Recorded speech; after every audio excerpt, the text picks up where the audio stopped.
புளியங்குடியை விட அதிகப்படியான எலுமிச்சை உற்பத்தி ஆகக்கூடிய ஒரு 30 ஏக்கர் வந்து உண்மையா எலுமிச்சை போட்டோம்னா எவ்வளவு லாபம் எடுக்கலாம்? ஒரு 3 எப்படி 5 ரூபாய்க்கு கீழே வராது.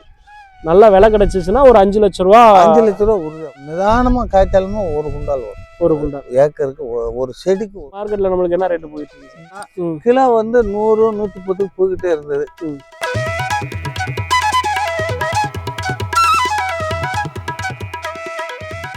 அனைத்து விவசாயிகளுக்கும் ஒரு அன்பான வணக்கங்க. நம்ம தமிழ்நாடு ஃபுல்லாக வந்து பார்த்தீங்கன்னா எல்லா விவசாயிகளையும் நம்ம பசுமை பாரத்தில் இருக்கக்கூடிய எல்லா விவசாயிகளையும் சந்திச்சு மீட் பண்ணி பேசிக்கிட்டு இருக்கிறோம். அந்த வகையில் வந்து பார்த்தீங்கன்னா உங்களுக்கு இன்னைக்கு வில்லிச்சேரிங்கிற ஒரு சிறிய கிராமம், அதாவது வந்து பார்த்தீங்கன்னா எலுமிச்சைக்கு நம்ம கேள்விப்பட்டிருப்போம். எலுமிச்சை லெமன் சிட்டி அப்படின்னா தமிழ்நாட்டில் புளியங்குடி சொல்லுவாங்க. புளியங்குடியை விட அதிகப்படியான எலுமிச்சை உற்பத்தி ஆகக்கூடிய ஒரு கிராமமாக இந்த வில்லிச்சேரி கிராமம் இருக்குது. இந்த கிராமத்தில் நம்ம நிறுவனத்திலேருந்து விவசாயி வந்து பார்த்தீங்கன்னா, சார் வணக்கம். சார் உங்களை வந்து நம்மளுடைய விவசாயிகளுக்கு வந்து அறிமுகப்படுத்திக்குவோம் சார். உங்களை பற்றி சொல்லுங்க ஃபர்ஸ்ட். நான் வந்து பசுமத்தத்தில் வந்து கன்று வாங்கி வச்சு 1 வருஷம் ஆகுது. பசுமை பாரத்ல இருந்து வாங்கி வச்சு 1 வருஷம் ஆகுது. கன்று வந்து நல்லா இருக்குயா. Okay okay. ஆமாம், பாடு கண்ணும் கொடுத்துருந்தாங்க. ஓகே. மித்தலக்கில் வாங்கினா கொடுக்க மாட்டாங்க. மித்தலக்கில் வாங்கினா ஒரு கன்று போனாலும் நம்ம காசு கொடுத்தா வாங்கணும். கண்டிப்பா. இந்த தம்பி வந்து கன்று வேணும்னு சொல்லியாச்சுன்னா லோடு வரும்போதே தாக்கல் சொல்லியிருந்தாரு, கொடுத்துருந்தாரு. அதை பத்தி பிரச்சனை இல்லை. ஆனா கொடுத்த கண்ணுகள் வந்து யாருக்கும் ஃபெயிலியர் வரல. நான் வந்து தான் இந்த ஊர்ல முதல்ல வாங்கினேன். நம்ம நிறுவனத்தினுடைய முதல் விவசாயி இந்த கிராமத்துக்கு, முதல்ல நான் தான் வாங்கினேன். வாங்கினதுல இருந்து இப்போ வந்து எதுவும் கேட்டாலும் இந்த தம்பிக்கு நான் ஃபோன் பண்ணுவேன். சரி சரி. இன்னாரு கேட்காத தம்பி, அவளை போய் பாரு அப்படின்னு சொல்லுவேன். அது வந்து கொடுக்காக எந்த பால்ட்டும் வரல. கிராமத்துல வந்து எவ்வளவு விவசாயிகள் போட்டிருப்பாங்க சார் எங்க நிறுவனத்துல இருந்து வாங்கி? இங்கயா இங்க வந்து கிட்டத்தட்ட ஒரு 30 ஏக்கர் இருக்கும். 30 ஏக்கருக்கு மேல வந்து நம்ம 30 ஏக்கர் உறுதியா இங்க வாங்கி பசுமை பாரத நிறுவனத்துல இருந்து ஒரு 30 ஏக்கர் வந்து இந்த கண்ணு வச்சிருக்கு. நம்ம செடி கொடுத்து 1 வருஷத்துக்குள்ளே 30 ஏக்கர். ஆனா இன்னும் அதிகமா வருது. ஆமா ஆமா, போன் கால் எங்களுக்கு நிறைய வருது. ஆமா.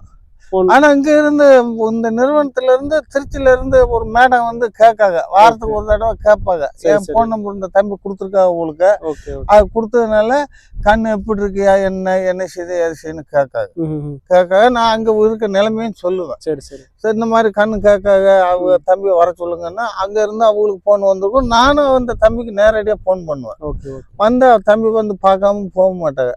நான் எங்க இருந்தாலும் போன் அடிச்சிருவாரு. சரி சரி சார். ஆமா. இப்போ நம்ம கொடுக்கக்கூடிய கண்ணுடைய குவாலிட்டி எப்படி இருக்கு சார்? கம்பேர் பண்ணும்போது அதனுடைய ஹைட்டு, வெயிட் இதெல்லாம் எப்படி இருக்கு சார்? நம்ம கொடுக்கும்போது நீங்க கொடுக்கறது கண்ணு வந்து இந்த அளவுக்கு இங்க கண்ணு இல்லையா. இந்த இவ்வளவுதான் இருக்கு. அது 110 ரூபாய்க்கு விற்காங்க. ஆனா அவங்கள்ட்ட கண்ணு போச்சுன்னா திருப்பி விலை கொடுத்துதான் வாங்கணும். இந்த நிறுவனத்துல அப்படி இல்ல. கண்டிப்பா நம்ம வேணும்னு கேட்டா கொடுத்துருக்காங்க. டேமேஜ்க்கு கண்ணு கொடுத்தே ஆகாது. டிரான்ஸ்போர்ட்டும் நம்ம கம்பெனி வண்டியிலே தோட்டத்திலே இறக்கிறாங்க. அவங்க தோட்டத்திலே கொண்டு வந்து தோட்டத்திலே இறக்கிறது. அதுல எந்த பாட்டு கிடையாது. சரி சரி. ஆமா. இப்போ முதல்ல வந்து உங்கள்கிட்ட சொல்லும் போது சொன்ன உடனே வாங்கிட்டீங்களா இல்ல எங்கேயும் போய் செடி பார்த்துட்டு வந்து? நான் செடி வந்து இந்த தம்பி வந்து ஆழ்நாயக்கம்பட்டி கரசகுளம் இருக்கு, அங்க வந்து நம்ம இங்க உள்ள பிள்ளைய தான் அங்க கட்டி கொடுத்துருக்கு. நம்ம கிராமத்துல உள்ள பிள்ளைய வந்து அந்த ஊர்ல கட்டி கொடுத்துருக்கு. அவங்களே தான் இவங்கிட்ட வாங்கி போட்டிருக்காங்க. சரி சரி. அவங்களே தான் இந்த தம்பிட்ட வாங்கி போட்டிருக்காங்க. அவங்க வாங்கி போட்டு எவ்வளவு நாள் ஆகுது சார்? அவங்க வாங்கி 3 வருஷத்துக்கு முன்னாடி ஒரு ஐட்டம் போட்டிருக்காங்க. சரி சரி. போட்டு அது வந்து காய்ப்புக்கு வந்துட்டுது. அந்த காயவே நான் பிடிக்கிட்டு வந்தேன். அது சில பேர் என்னன்னாங்க, காய் ஊச்சா இருக்கும், இது வேற மாதிரி இருக்கும் அப்படின்னாங்க. நான் வந்து நம்பிக்கை இல்லாம இங்க கூட்டியாந்து 10 சம்சாரிச்சு காமிச்சேன். ஐயா இதுதான் திருச்சி கண்ணோட இது கண்ணு. இந்த காய் இதே சைஸ்ல இருக்கு. காய் நல்லா கேட்டிருக்கு. மேற்கொண்டு இன்னொரு இடத்துல வந்து 12 ஏக்கர் வச்சிருக்காங்க. ஒரே லட்சத்துல 12 ஏக்கர் வச்சிருக்காங்க. அதையும் போய் பார்த்தேன். அது வந்து நான் போய் பார்க்கும்போது எங்க கண்ணு இருக்குல்ல, இந்த வயசுல இருந்துன்னா இது கொஞ்சம் அடப்பா இருக்கு. அது வந்து ஒல்லியா இருந்தது. ஊடு மாசம் செஞ்சிருக்காங்க. அதனால கண்ணு வந்து ஃபால்ட் இல்லையா. ஒரு இடத்துக்கு 2 இடத்துக்கு பார்த்துட்டு தான் பார்த்தா செடி வாங்கி போட்டுருக்கீங்க. நேத்து கூட இந்த தம்பி என் நம்பரை கொடுத்துருப்பா அவங்களுக்கு. ஓனமா குளத்துல இருந்து ஒரு பையன் போன் அடிச்சாரு எனக்கு. அண்ணாச்சி இங்க இருந்து இந்த மாதிரி அந்த பையங்க வந்து சொன்னாங்க, நீங்க வச்சிருக்கீங்களா, எப்படி இருக்கு என்னன்னு. ஊருக்கு தேக்கிட்டுதான் என் தோட்டம், ஆனா நம்பி வாங்கலாம், போய் சொல்ல மாட்டாங்க, நீ நம்பி வாங்கலாம் அப்படின்னு. 5 ஏக்கர் வைக்கணும், 1 ஏக்கருக்கு மட்டும் முதல்ல வைக்கணும் அப்படின்னு அவரும் கேட்டாரு. சரி சரி சரி. நேத்து இல்ல நம்மளுடைய விவசாயிகள் எல்லாமே ஆரம்ப ஸ்டேஜ்ல அப்படிதான் நம்ம டெவலப் பண்ணிருக்கிறோம். ஆமா ஆமா ஃபர்ஸ்ட் ஒரு 100 செடி போடுவாங்க, ஆமா அப்புறம் ஒரு 1000 2000, அதுக்கடுத்து ஒரு 5 ஏக்கர், அந்த மாதிரி தான் நம்ம ஃபார்ம்ஸ் தமிழ்நாடு ஃபுல்லாவே டெவலப் பண்ணி கொடுத்துட்டு இருக்கிறோம். ஏன்னா இன்னைக்கு விவசாயத்துல வந்து சார் வேலையாள் பிரச்சனை, ஆமா. தண்ணி பிரச்சனை, ரொம்ப வேற மாசூல் வச்சு எடுக்க முடியல. எடுக்க முடியல. நானே வந்து 3ஆவது வருஷம் வந்து இதுல வந்து இந்த பாதி வந்து இங்கிட்டு பருத்தி போட்டிருந்தேன். பருத்தி நல்ல பருத்தி இவ்வளவு உயரம் இருந்தது. நான் உள்ள போனா வெளியே தெரியாது. எடுக்க மட்டும் எடுப்பு கூலி மட்டும் 50,000 வந்தது. ஆமா, பருத்தி எடுப்பு கூலி மட்டும் வேற லேபரேஜ் செலவு வேற இருக்கு. கண்டிப்பா. எடுப்பு கூலி மட்டும் 50,000 வந்தது. அந்த அன்னைக்கு தான் சரி இன்னும் ஒண்ணுமே செய்யக்கூடாது அப்படின்னு வேற மாதிரி செஞ்சு. இப்போ எலுமிச்சை வந்து எல்லா விவசாயம் பண்றாங்க அப்படின்னா புதுசா பண்ணுவாங்க. ஆனா நம்ம ஊர் வந்து பாத்தீங்கன்னா எலுமிச்சைக்கே ஃபேமஸான ஊர். எலுமிச்சை வந்து இந்த மாதிரி பருவம் செய்ய மாட்டோம். இப்போ இது வந்து செடிக்குள்ள இருக்குன்னா இதுக்கு வந்து இறம் வந்து நான் வந்து போன வருஷமா என்ன செஞ்சேன், 2 குண்டால் புண்ணாக்கு, கடலை புண்ணாக்கு, 1/2 குண்டால் வேப்ப புண்ணாக்கு, 2 மூடை பாட்டம் பாச்சு ரேவே தூருக்கு போட்டேன். இந்த வருஷம் என்ன செஞ்சிருக்கோம்னா 1 லோடு இந்த இது செம்மராட்டம் புழுக்க 6500 ரூபா. காரக்காடிக்கு ஒரு காடு வாங்கி. என்ன நினைக்கிறாங்கன்னா சார், விவசாயி காய்கறியோ இல்ல பருத்தியோ இல்ல சோளமோ போட்டா உரமெல்லாம் போடுறாங்க, மெயின்டெனன்ஸ் எல்லாம் கரெக்டா பண்றாங்க. ஒரு எலுமிச்சை கொய்யா இப்படி மாறும்போது என்ன பண்றாங்கன்னா நட்டா காய்ச்சிரும் அப்படிங்கிற ஒரு அந்த நினைப்புல வச்சு அது நட்ட வேண்டிய அவசியமே கிடையாது. கண்டிப்பா நீங்க கேட்கறதுக்கு நான் பால் சொல்லுவேன். கண்டிப்பா இதை வந்து நம்ம என்ன செய்யணும்னா காய்க்கண்டியும் துட்டுன்னு பார்க்க கூடாது. ஏதோ நம்மளால முடிஞ்சதை செய்தா காய்ச்ச விட்டு உரம் வச்சுக்கலாம் அப்படின்னு சில பேர் சொல்றாங்க. அது லாயக்கூடாது. கண்டிப்பா அதுக்கு செடி மாதிரி வராது. எங்களுக்கு குழந்தைய வந்து ஒரு படிக்கிற வரைக்கும் எப்படி பாதுகாப்பா வளர்க்குறோம். நீங்க அங்க கிழக்க போனா பாருங்க, தம்பி கூட பாத்துருப்பாரு, வச்சு 4 வருஷம் தான் ஆகுது, செடி வந்து 10 அடி உயரம் இருக்கும். ஆமா, உள்ள ஆள் ரேசா தான் போய் வரலாம். அந்த அளவுக்கு செடி செஞ்சா நல்லா சென்னை இல்லட்டா செய்தல. இப்போ விவசாயியோட மனநிலை நம்ம நடவு பண்ணிட்டோம் அப்படின்னா காய்ப்பு வரும்போது அதுக்கு தேவையான உரங்கள் கொடுத்துக்கலாம் நினைக்கிறாங்க. அந்த மாதிரி பண்ணாம எப்படி அது நம்ம சின்ன பிள்ளைய வளர்த்த மாதிரி தான் வளர்க்கணும். வேற ஒண்ணும் கிடையாது. பிள்ளை நம்ம வளர்த்து விட்டுட்டோம்னா அதுக்கு மேல அது வளர்த்து விட்டாலுமே பல விட அது இற கொடுத்தா தான் அது காய்க்கும். மாடு இருக்கு, இற போட்டா தானே பால் இருக்கு. அதேதான் இது. கண்டிப்பா கண்டிப்பா வேற ஒண்ணும் கிடையாது. இதை வந்து நம்ம எவ்வளவுக்கு எவ்வளவு செய்யணுமோ அவ்வளவுக்கு வரவு எடுக்கலாம். இப்போ எலுமிச்சையில சார் 5 லட்சம் லாபம் எடுக்கலாம், 10 லட்சம் லாபம் எடுக்கலாம் அப்படின்னு சொல்றாங்க. உங்க ஊர்ல மார்க்கெட் இருக்குது பக்கத்துல, எலுமிச்சை வந்து உண்மையா எலுமிச்சை போட்டோம்னா எவ்வளவு லாபம் எடுக்கலாம்? ஒரு 3 வருஷம் 4 வருஷம் கழிச்சு எலுமிச்சையில வந்து எவ்வளவு லாபம் வரும்? விலை இருந்தா எப்படி 5 ரூபாய்க்கு கீழே வராது. நல்ல விலை கிடைச்சிச்சுன்னா ஒரு 5 லட்சம் ரூபா 5 லட்சம் ரூபா உறுதியா வரும். அதுல கீழே வர்றதுக்கு சான்ஸே கிடையாது. ஆமா. எப்படி ஒரு செடிக்கு வந்து எவ்வளவு நம்ம ஏரியால காய்ச்சிக்கிட்டு இருக்கு சார்? செடிக்கு வந்து இப்போ வந்து நிதானமா காய்ச்சாலுமே 1 குண்டால் வரும். 1 குண்டால் ஏக்கருக்கு ஒரு செடிக்கு 1 குண்டால் வருஷத்துக்கு. ஆமா, வருஷத்துக்கு. கிலோ வந்து இன்னைக்கு மார்க்கெட்ல நம்மளுக்கு என்ன ரேட் போயிட்டு இருக்கு? மார்க்கெட்ல வந்து இப்போ வந்து 10 காய் கணக்கு கிடையாது, நம்மளுக்கு கிலோ கணக்கு தான். கிலோ கணக்கு தான். கிலோ வந்து 100 110 போய்கிட்டே இருந்தது. இப்போ 2 நாளா கொஞ்சம் சவதம் 70 80. ஆவரேஜா நம்மளுக்கு சில சமயத்துல 200 போகுங்களா? 200 250 கூட போயிருக்கு. 250 கூட போகும். அது வந்து பங்குனி சித்திரை மாத்தியில அது நான் இப்போ எங்களுக்கு அந்த தோட்டத்துல வரும்போது 100 130 போச்சு. சரி சரி. அது வைஎஸ்சியில் அந்த கோட்டையில போச்சு. ஆவரேஜா நம்ம ஒரு 100 ரூபா கால்குலேஷன் எடுத்துக்கலாம்.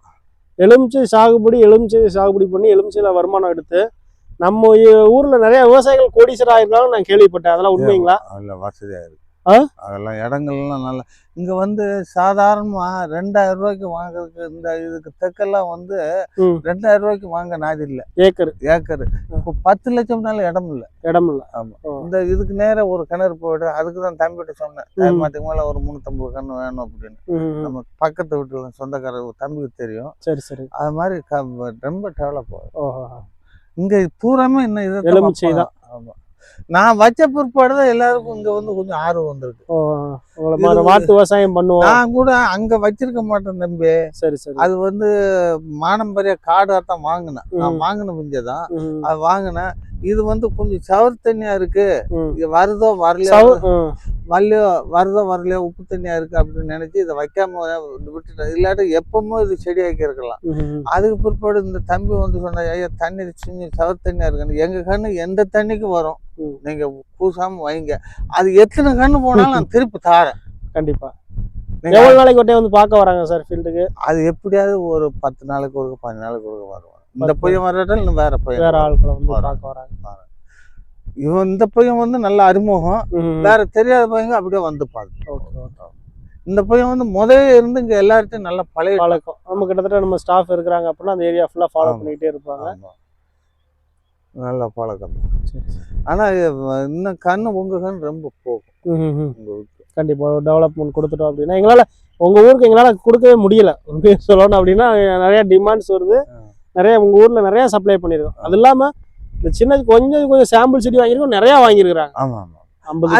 அது என்னன்னா அந்த பெரிய செடி இருக்குல்ல தம்பி, ஆமா அந்த செடிக்குள்ள வந்து செடி காஞ்சி போச்சுல, அதுக்கு உள்ள வைக்கிறது. ஓ, வெளியில வாங்கி போட்டதுல வந்து ஆமா, அந்த செடி பெரிய செடி வந்து காஞ்சிருது இல்ல, காஞ்ச உடனே அது பக்கத்துல வைக்கிறதுக்காக அது ரொம்ப செடி கீழே தரல, ஒவ்வொரு நாளைக்கு ஒவ்வொரு லோடு ஒண்ணு கூட வச்சுருவாரு. ஆமா ஆமா ஆமா. அந்த மாதிரி நிறைய நல்லா போயிட்டு இருக்குது. நல்லா சப்போர்ட் பண்ணுங்க சார். சரியா. உங்களுடைய உழைப்புக்கு எங்க நிறுவனத்தின் சார்பா வந்து ஒரு நிறைய பாராட்டுகளை தெரிவிச்சுக்கிறோம். ஏன்னா விவசாயத்தை பொறுத்த வரைக்கும் விவசாயிகளுடைய உழைப்பு தான். இப்போ எங்களால நாங்க முடிஞ்ச அளவுக்கு எங்களால சொல்ல முடியும், சார் இப்படி செய்யுங்க, அதை பண்ணுங்க, இப்படி பண்ணுங்க, இப்படி பண்ணுங்க, நாங்க ஈஸியா சொல்லிட்டு போயிட முடியும். அதை பிராக்டிகலா விவசாயி பண்ணாதான் நம்ம சக்சஸ் ஃபார்மா கொண்டு வர முடியும். அந்த அளவுக்கு இன்னைக்கு வந்து பாத்தீங்கன்னா இந்த கிராமத்துக்கு வந்து பாத்தீங்கன்னா ஒரு பிராக்டிகலா ஒரு நல்ல விவசாயியை டெவலப் பண்ணிருக்கீங்க. எங்களுடைய நேம் ரீச் ஆயிருக்குது, உங்களுடைய நேம் நல்லா வந்து இந்த கிராமத்துல வந்து நல்லா ரீச் ஆயிருக்குது. அதனால நல்லா பண்ணுங்க சார். இந்த பையன்கிட்ட கேளுங்க, நான் எங்க இருந்தாலும் வராட்டமே நான் கூப்பிட்டுருவேன். சரி சரி, இந்த மாதிரி என்ன கேட்க அப்படின்னு தாக்கல் சொல்லுவேன். ஆனா அதனால விவசாயிகளுக்கு என்ன சொல்ல வரீங்க சார்? நீங்க வந்து தனிப்பட்ட முறையில் உங்களுடைய கருத்து இன்னைக்கு வந்து மற்ற சோளம் மக்காச்சோளம் பண்றதை விட எலுமிச்சை பண்ணா எப்படி? எலுமிச்சை பண்ணுன்னா கொஞ்சம் கூலி இல்லையா, முதல்ல வந்து 3 வருஷத்துக்கு அது வரந்தாண்டி நம்மளுக்கு வந்து கொஞ்சம் கஷ்டமா தான் இருக்கும். கஷ்டம் தான். ஏன்னா அதுக்கு வந்து இறை கொடுக்கணும், களை வெட்டணும், 2 தண்ணி பாயவும் ஒரு களை வெட்டணும். அப்புறம் 10 நாள் 15 மாட்டுக்கு 2 மருந்து ரேசா, ஏதாவது ஒரு மருந்து ரேசா காமிக்கணும். காமிச்சா தான் அது நல்லா இருக்கு. வேற மாசத்துல விட்டு இது ரேசா தான் இருக்கு. கூலி வேலை பொறுமை வேணும். கொஞ்சம் மாசு அந்த வரவு எடுக்க தண்ணி கொஞ்சம் பொறுமை வேணும். பொறுமை இருந்தா நம்ம ஜெயிக்கலாம் விவசாயத்துல. ஆமா, 3 வருஷத்துக்கு தம் அடக்கணும். ஆமா, தம் அடக்குனா தான் சமாளிக்கலாம்.